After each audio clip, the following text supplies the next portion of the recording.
எதுவுமே முடியல. இந்த இப்படிப்பட்ட சூழ்நிலையில் திடீர்னு திமுக இல்லைன்னொன்னே தாவேக்கா வந்தது உங்களுக்கு அவ்வளவு வைத்தறிச்சலாக இருக்குது.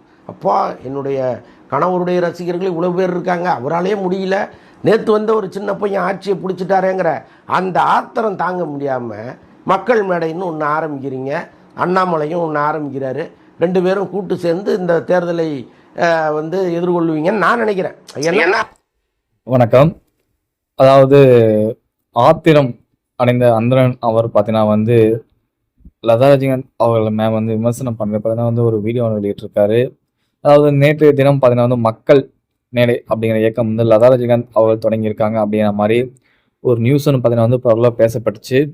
ஆனால் அது நேற்றைய தினம் தொடங்கப்பட்டது இல்லை அப்படிங்கிறத பார்த்தீங்கன்னா நம்ம சேனலில் ஆதாரம் அற்று எல்லாத்தையும் பார்த்தீங்கன்னா வெளியிட்டிருந்தேன். அது எப்போ தொடங்கப்பட்டது அப்படிங்கிறத இப்பவும் சொல்கிறேன். மார்ச் 7 தொடங்கப்பட்ட ஒரு செய்தி எல்லாத்துக்குமே தெரிஞ்சிருக்கும். மக்கள் மேடை இயக்கமானது பார்த்தீங்கன்னா மார்ச் 7 தொடங்கப்பட்டிருக்கு. லதா ரஜினிகாந்த் அவர் பார்த்தீங்கன்னா பல ஹெல்ப் பண்ணிட்டு வராங்க. அதில் இந்த ஒரு ஹெல்ப் பார்த்தீங்கன்னா பண்ணலாம் அப்படிங்கிற மாதிரி பார்த்தீங்கன்னா மக்கள் மேடை அப்படிங்கிற இயக்கத்தை தொடங்கினாங்க. அப்படி இருக்கிற நிலையில் ரஜினிகாந்த் அவர்களுக்கு கொஞ்சம் பொறாமை இருக்குது. அதாவது லதா ரஜினிகாந்த் அவளுக்கு ஆத்திரம் இருக்குது, தன்னுடைய கணவராலேயே முடியல, அதனால பார்த்தீங்கன்னா விஜய் அவள் சாதிச்சிட்டாரு, அதனால் நான் மக்கள் மேடை அப்படிங்கிற இயக்கத்தை தான் தொடங்குறேன் அப்படிங்கிற மாதிரி நேற்றைய தினம் என்னமோ அவர் தொடங்குற மாதிரியும் பார்த்தீங்கன்னா அண்ணன் அவர்கள் செய்தி வெளியிட்டு பேசிகிட்டு இருக்காரு. மக்கள் மேடை இயக்கமான பார்த்தீங்கன்னா விஜய் அவர்கள் சிஎம் ஆவதற்கு முன்னாடியே தொடங்கப்பட்ட இயக்கம் அப்படிங்கிறது அண்ணன் அவர்கள் அறிவில்லாமல் சொல்கிறார் அப்படின்னு தெரிஞ்சுக்கலாம். அதாவது நம்மளே கொஞ்சம் சொல்லியிருந்தோம், ஓகேங்களா. லாஸ்ட் வீடியோவில் பார்த்தீங்கன்னா தெளிவாக சொல்லியிருந்தோம். மக்கள் மேடை இயக்கமானது பார்த்தீங்கன்னா மார்ச் 7 தொடங்கப்பட்ட இயக்கம் இல்லை, மார்ச் 7 தொடங்கப்பட்ட இயக்கம், நேற்று தினம் தொடங்கப்பட்ட இயக்கம் இல்லை அப்படிங்கிறத தெளிவாக சொல்லியிருந்தோம். இப்போ சொல்லுங்கள், யாருக்கு அறிவில்லை அப்படிங்கிறத தெளிவாக சொல்லுங்கள் அந்தணன் அவரே.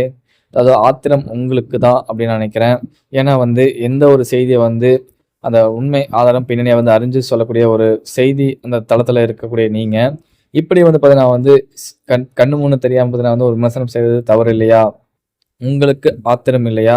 அவசர கொடுக்கத்தனம் இல்லையா? அந்தனே உங்களுக்கு தான் பொறாமைன்னு நான் நினைக்கிறேன். அப்படி இல்லாத ஃபெயில் மாஃபியாவிலேருந்து யாராவது பணம் வாங்கிட்டு இப்படி பேசுகிறீங்களா, என்ன ஏது அப்படிங்கிறத சொல்லுங்கள் அந்தனே. அதாவது இப்படி விமர்சனம் பண்ணுறதுக்கான காரணம் என்ன? அதாவது மக்கள் இயக்கம் மக்கள் சார்ந்த இயக்கம், அதாவது நான் ஹெல்ப் பண்ணுறேன் அப்படிங்கிற மாதிரி லதா ரஜினிகாந்த் அவங்க சொல்கிறாங்க. அப்படி நிறைய ஹெல்ப் பண்ணிட்டு இருக்காங்க. உங்களால் முடிஞ்சால் நீங்கள் ஹெல்ப் பண்ணுங்கள், இல்லைனா விட்டுருங்க. பட் நேற்றைய தினம் தொடங்கப்படாத அந்த இயக்கத்தை நேற்றைய தினம் தொடங்கின மாதிரியும், அதாவது விஜய் அவர்கள் மீது பார்த்தீங்கன்னா கொஞ்சம் ஆதங்கம் இருக்க மாதிரியும் பார்த்தீங்கன்னா நீங்கள் விமர்சனம் பண்ணுறது சரியா அந்தண்ணன் அவரே? உங்களுடைய பதிலை சொல்லுங்கள் அந்தண்ணனே. ஓகே, இந்த ஒரு கேள்வி போதும்னு நினைக்கிறேன். உங்களுடைய கருத்துக்களை பதிவிடுங்க. நன்றி, வணக்கம்.